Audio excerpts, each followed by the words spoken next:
Hello and welcome to the 7th session of Java video series. In this session, we will understand about the array initialization. We have discussed about array declaration and creation in the previous session. So if you have not watched that part, I would strongly recommend you to watch that part as well before really proceeding with this part. So array initialization, once we created an array, every element by default is initialized with default values.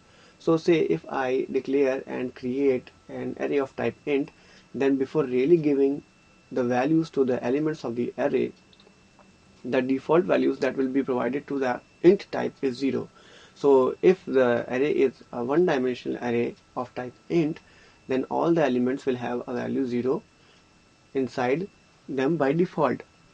And say if we do not give the values at any time inside the program, then the values that can be associated with those elements will be 0.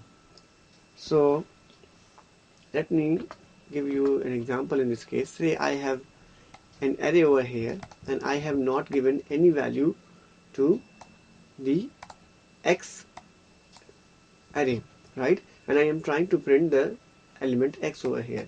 So when I try to print the array element x over here, I find out that x is actually a reference to an array. So it's not going to print any values. Instead, it's going to print us the class name, which we have discussed. This is the class name for one-dimensional array. One-dimensional array means one square bracket, opening square bracket, and because it is an integer, that's why we got an I, capital I over here.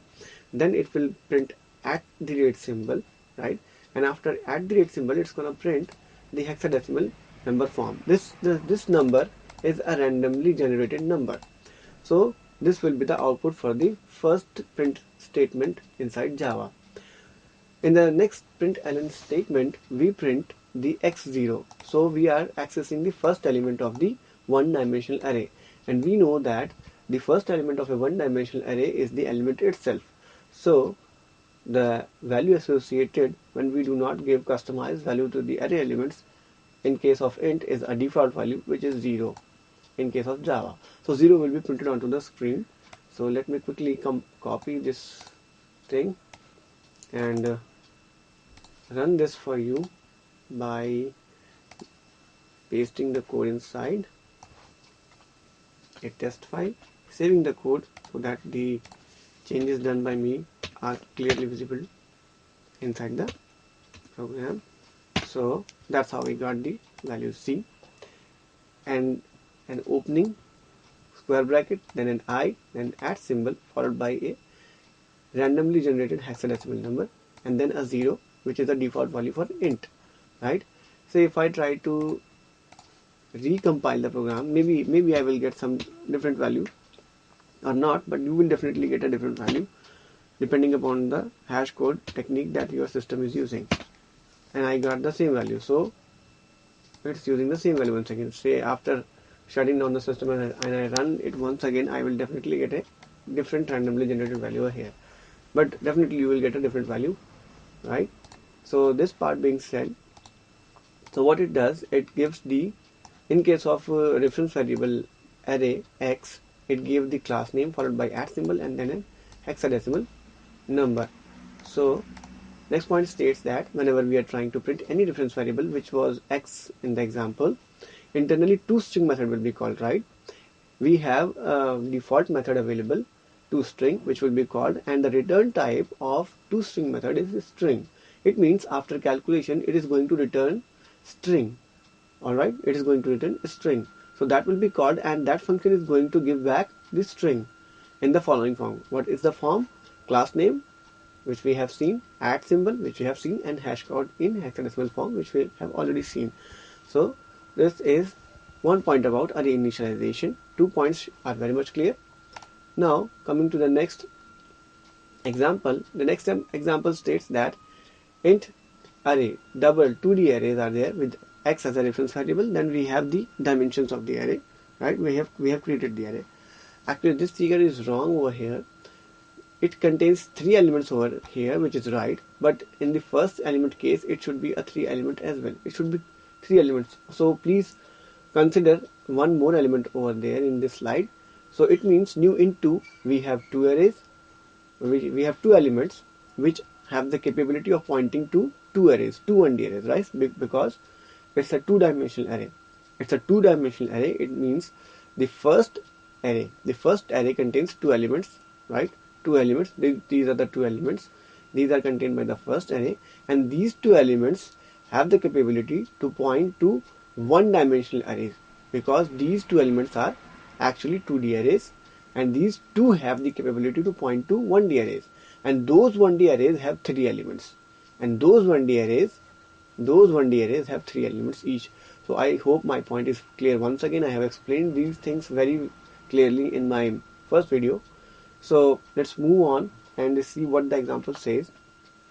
So okay, in the example, if we try to print the x value over here, because the class name associated with two-dimensional array are two curly braces, two square brackets followed by the uppercase I, then @ symbol, again the same format, and then a hexadecimal value will be printed onto the screen if we try to print out the x value, right? And if I try to print x0, now we know that x0 is actually a 1D array, right? x0 is pointing to a 1D array, right? So x0 is not having the value, it's having a reference to 1D array. So it's again going to print the same way. But the only difference is that x is having a 2D array, then x0 will be having a 1D array reference. So let's go back to the example, and we see that we are having one square bracket, opening square bracket, and one I, right? Whereas in the first case we have two square brackets and one I. So this is the difference of class name, and this is also going to prove the fact that x0 is pointing to the one-dimensional array and it does not contain the element. So if we go back to the figure, we see that the next element, which is x00, contains the element. So x00 is the actual element present inside the array, and it should contain the default value 0. So if we go back and copy this whole lot of the code and paste it inside our test file quickly, saving the code, pasting and saving the code. Actually I have not written down the code for this one, so let me quickly write down the code for this one. Actually just copying and pasting over here, changing the index, so it should give us an output like this, somewhat like this, right? Maybe these values are different for you, and when you reopen the system they may come out different again, although it's not possible every time. So I hope I have saved the code, but for safer side, let's recompile, because I have changed the code, and to reflect the changes we must save the code. So we know the class names are different each time, and we have value at the third place.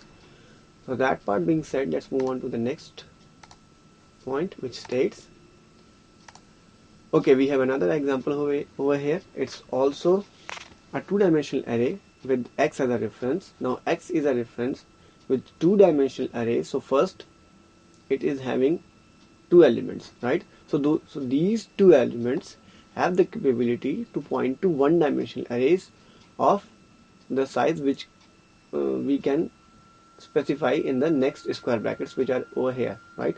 But in the example over here we have not specified the size. So actually these arrays are undefined, so we have used circles for those, right? We have used circles for those. Now we see that these two elements are actually not pointing to any kind of one-dimensional array. That's why their reference is null. And we know that arrays are actually objects, and objects' default values are null. So that's why when we try to print x, what we will get? We will get two opening square brackets followed by an I, and when we will try to print x0 and x1, we will get null. And when we are going further with the arrays hierarchy, we will find that x00 will be printing an null pointer exception to us, because we are already on null and we are trying to go somewhere from null. So we will be caught in null pointer exception. And to prove my point further, let me quickly check it with the code. So we have an example over here, right? So this example states, let me just copy this and run this for you so that things become clearer, right? So copying the code, once again, I have not copied it correctly. Yeah.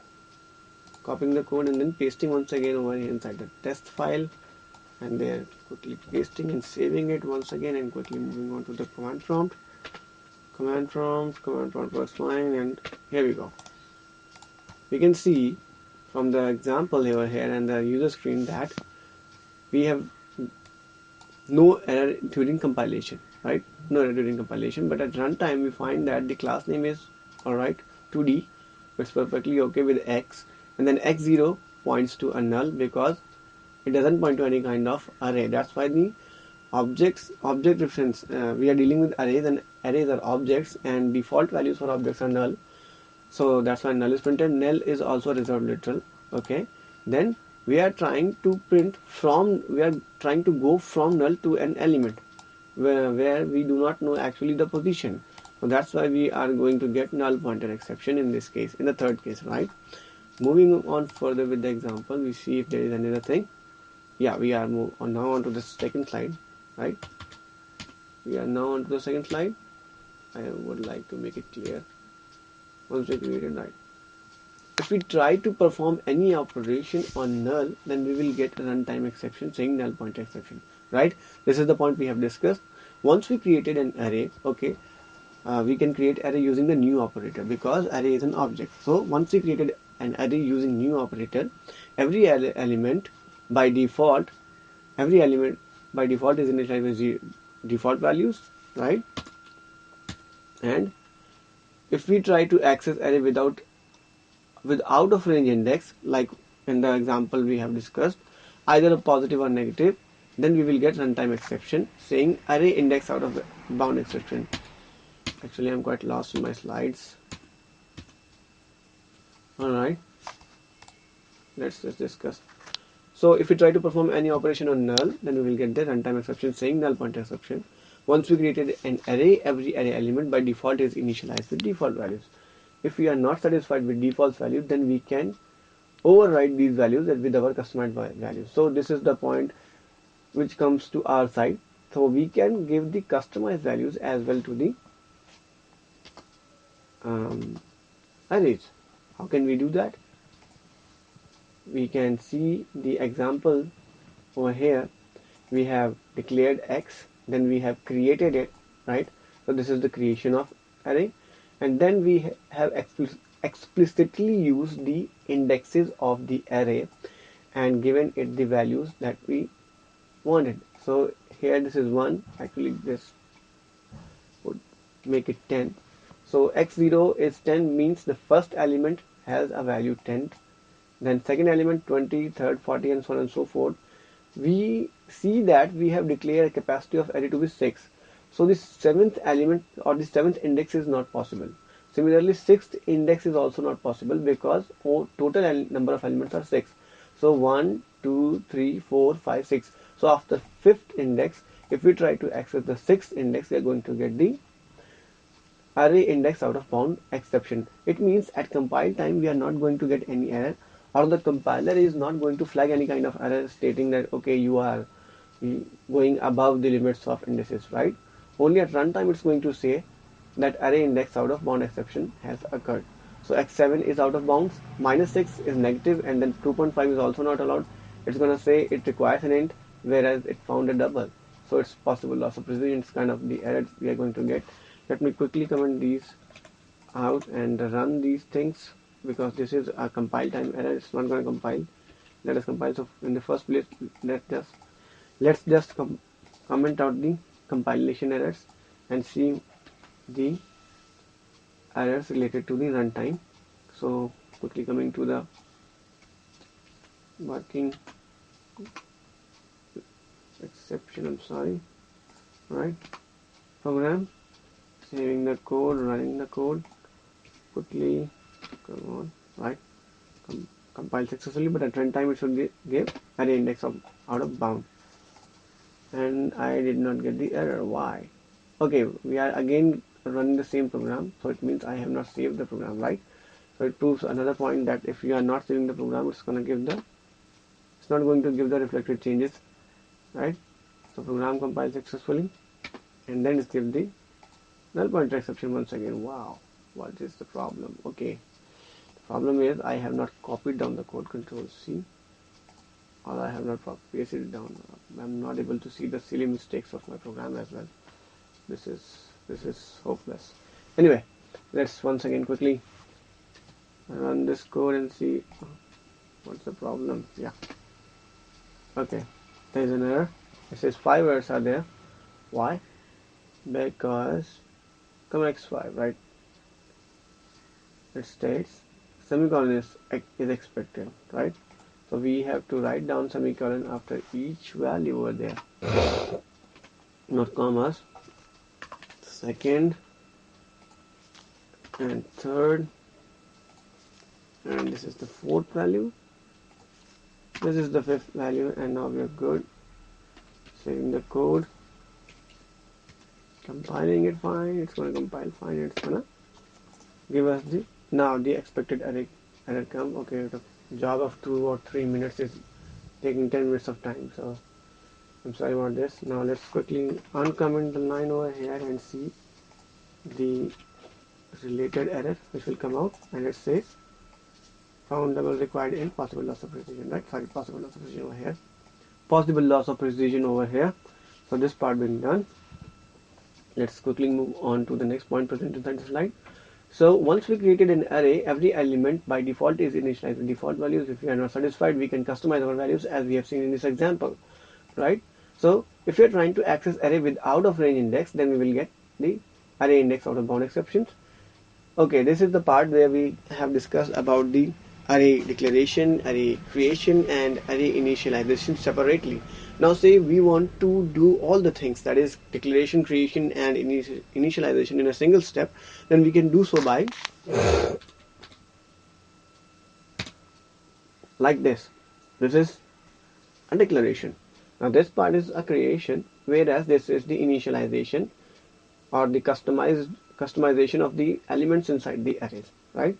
Now we want to perform all these three activities into one go. Then we can use int array x. It means the declaration part we have taken, and then we have left out the creation part, right? We have left out the creation part. Then we took the curly braces after equals or the assignment operator, opening curly braces, then 10, 20, 30, because this is in time. That's why the values are 10, 20, 30, or the integer type of values should be there. Then closing braces, and then semicolon. Notice that we have not specified the size over here. So it's not necessary to specify size over here, and say if I specify size over here, then I am constrained or I am restricted to specify that much of size, right? But if I am not specifying size over here, then I can specify as many numbers or as many elements as possible, or as much the memory allows, right? As much the memory allows. So now quickly move on to the next part. Here there is no part related to the, okay, this is one. In case of char array, we are seeing over here that A, E, I, O, U, right? What we have done, we have taken char array type, and if we see the example over there, we see that we have to give the square brackets over here, right? So if we check the example, this syntax is wrong and this syntax is going to be right now, right? Okay, so this being corrected, so it's a character type of array where the characters are A, E, I, O, U, and string type of array where we can declare the same in one line like this. And to prove further that this declaration is indeed correct, let's quickly change the code and run it and see if it's running fine. And let's see if there is any kind of runtime error. There is no runtime error as well, so this code is perfectly alright. Now moving on further with the slide, we can see that we have declared, we can use this shortcut for multi-dimensional array as well, right? We have seen it for single arrays, one dimensional arrays, and we can use it for 2D, 3D kinds, or the ND kinds of arrays, right? So let's quickly see the example associated with this. So this is a 2D array because two square brackets are there. X is the reference to 2D array, and we have 1D array over here and the another array over here. We have similar syntax as we have the syntax available for the 1D array. The only difference is that now we have separated 1D array and in 2D array like 1D array. This is 1D array which is inside curly braces. Then this is another 1D array which is another curly brace set, and then we have separated the list with a comma so that this becomes array and array. So multi-dimensional array concept has come into figure, right? Now copying this code and again verifying that indeed this is right kind of declaration. I have quickly saved it. Now running the same and seeing if there is any kind of error. There is no error. Similarly, there is no runtime error as well. It means the code is running perfectly. And then we see that we can declare the three-dimensional arrays over here as well. And there are some arrays of bounded sections. We have to discuss this example, but let me quickly copy and paste this example. Then we will be discussing that example in a short while, right? So pasting the same. Okay, it's pasted. Now we have to see that it compiles fine so that there is no typing mistakes.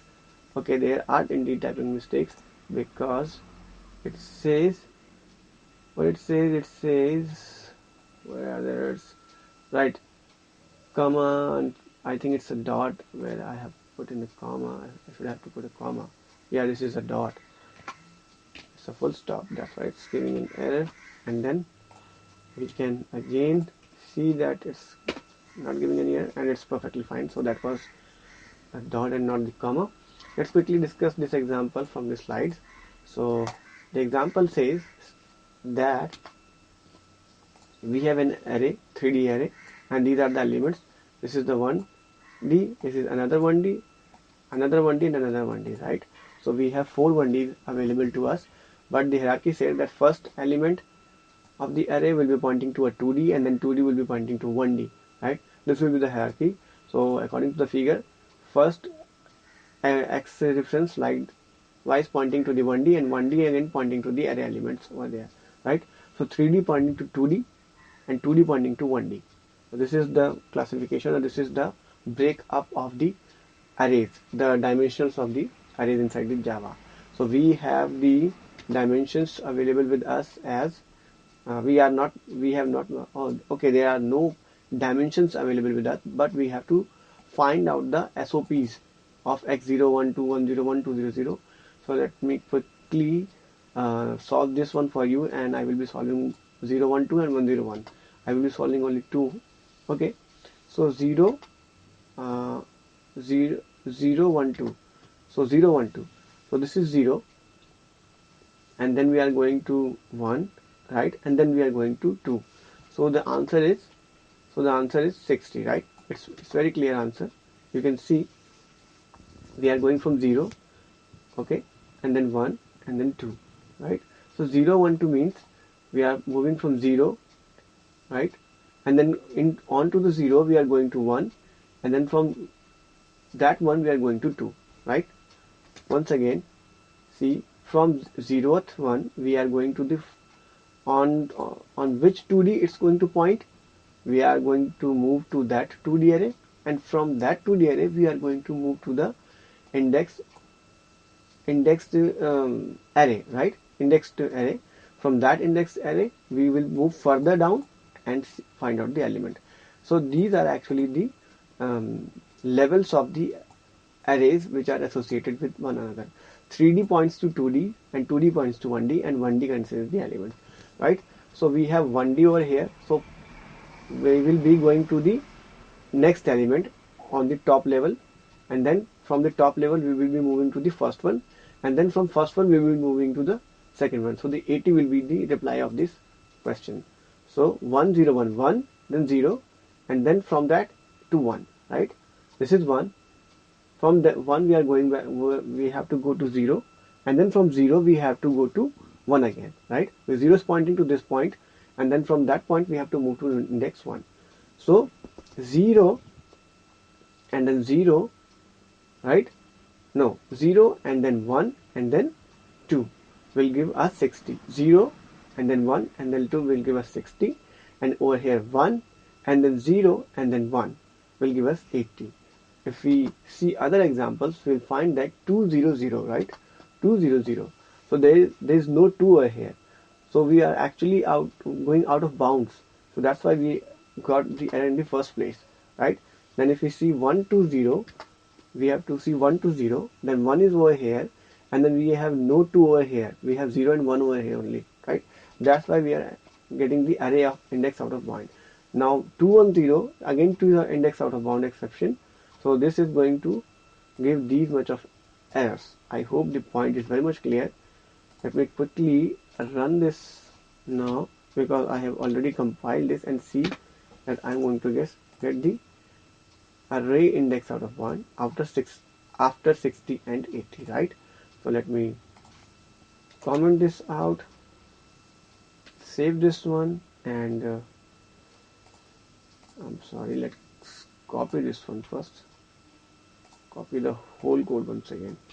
Control C, go back to test file, and just copy this, comment this out, recompile, right? Recompile, and we will see that our error is at 2. Now the error is at 2 again, stating that I have not changed the value. I have not saved it. Maybe I should save it clearly, and I should compile it as well. Compile, it's compiled fine, and it's running. Again gives it. Anyway, you can find out now. I don't know why the code is not working over here, but it's gonna work fine. It's gonna work fine, right? So 120 is giving me 120. Is it giving me 120? I don't know.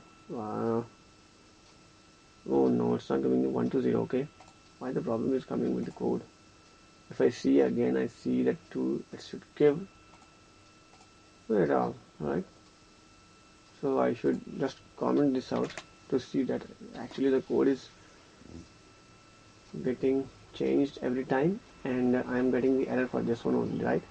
So I have saved the code over here, and then compiling and running once again, and find 60, and again, okay, that's error is coming from the same line, and because of some reason is giving the same kind of error, but eventually it's giving the error array out of bound. So we can verify other points as well similarly, right? Next point says, if we want to use this shortcut, we must perform all activities in a single line, right? So declaration, creation, and initialization must be performed in one line, and if you try to divide into multiple lines, you will get compile time error. So this is all about the array creation, initialization, and declaration, right? So today I am discussing the point which we have studied just now. So it states that int array x equals 2, 10, 20, 30, and we are not specifying the size over here. So it's perfectly fine. It's okay, right? It's the declaration in single go. But here we have declared, and then after declaring, we are trying to give it some values, customized values. Then it will state an error, stating illegal start of expression. So I'm very bad at running codes. So let's quickly run these codes and see if I can really run these codes fine. Right? Save it and run it once again and see. Okay. It says illegal start of expression as expected, right? Now moving on further with the slide. It's the wrong declaration, right? We have to talk about length versus length. So what's the basic difference between length and length method? So let's discuss about length. Length is a final variable applicable for arrays only, right? It's a variable. It's basically a variable, and it's a final variable. That is, we cannot change its value. So it's applicable for arrays. Length variable represents the size of arrays. So it represents the size of array. It means if I'm gonna use length with arrays, then it's gonna give the size of the array. So any array, say x is an array, and then I'm gonna give x dot length, then it should give me the number of elements present inside the array. When it is used with the 1D array, when we use with the 2D or 3D or ND array, then it's gonna give the basic size. That is the first array that we mention every time in the example. It's going to give the size of that array, and it will not be concerned about the arrays on the lower levels of the hierarchy, right? So this is about the length. Then coming to the length method. Length method states length method is a final method. Likewise, I'm sorry, like length. Length method is also final. Length is a final variable, whereas length method is a final method. So we cannot change method, right? And it's applicable for string objects. For string objects. So if the object is of type string, we can use the final method over there. So length method returns number of characters present in the string. So how many letters of alphabets are actually inside the word or inside the string makes the length method work. And it gives the total count of the letters present inside that particular string. So say if my name is Haris and the spelling is Harith, then a total of 6 letters are there, then the length method is going to give me 6 as the answer. Length variable is applicable for arrays. This is a very important point because we are dealing with the difference, so it should be taken into care that length variable is applicable for arrays but not for string objects, right? So length method is not applicable for arrays, whereas length variable is not applicable for objects. So let's discuss about this point a little bit. So this is an array of integer, not of string. So using length method with the x over here will be giving us compile time error. Cannot find symbol. Which symbol? Length. And method. Which symbol? Method. And then location is class int, right? And if we use x.length, then it's perfectly fine. It's going to give this 6 as the answer because the size is 6. Now if I use the string object, then I cannot use this length, but I can use this length.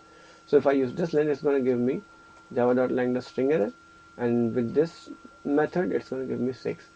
So if I remove this one, right, and I copy this one quickly, Control C, and then paste it over here, making changes in this code. Here I would like to comment these things out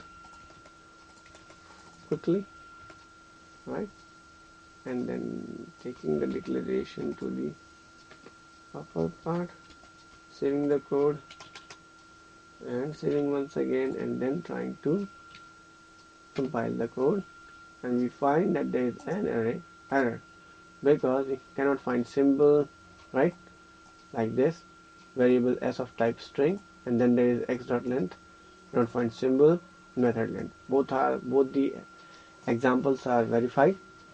Okay, in the first case we are getting method length, and in the second case we are getting variable length, because in the second case we are using length with the string type of object, and in the first case we are using length method with the array type of object. So it's not allowed over here. So this part being said, length versus length is covered. Alright, whereas length method applicable for string objects but not for arrays. In multidimensional arrays, length variable represents only base size but not total size, as I have already told you that if we use it with multidimensional array, then it's going to give the base size, right? And there is no direct way to find total length of multidimensional array, but what we can do is we can use a simple logic, and the logic states that we can use it by extracting all the available arrays inside the multidimensional arrays, right? We can use that, and if we think for a little bit about it, we can find that the x0, for example, in 2D array, x0 dot length in case of in case of int, right, and x1 dot length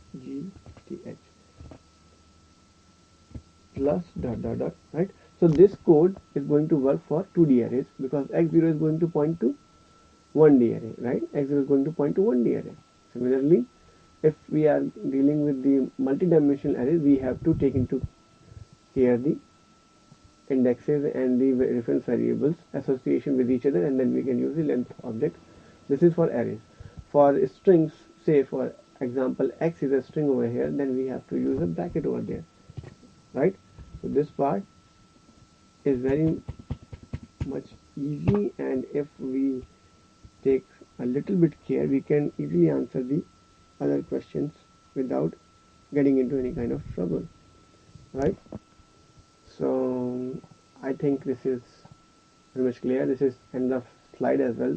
Thank you very much for listening, and I know I am a little slow in my video sessions and sometimes I stuck in between, but try to focus on the manner of the content, and I hope you will be learning much more than I can teach you by yourself as well. And if I am any help in enhancing or helping out you there, I'll be more than happy.